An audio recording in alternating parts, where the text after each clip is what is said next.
देखिए जनाब, आप ये क्या देख रहे हैं।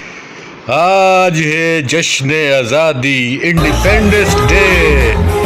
और ये है जनाब मानसरा का सीन,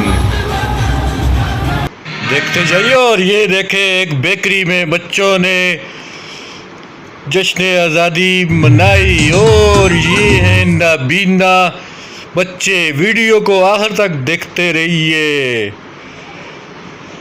ये है 14 अगस्त की बहार जो कि इस तरह आई।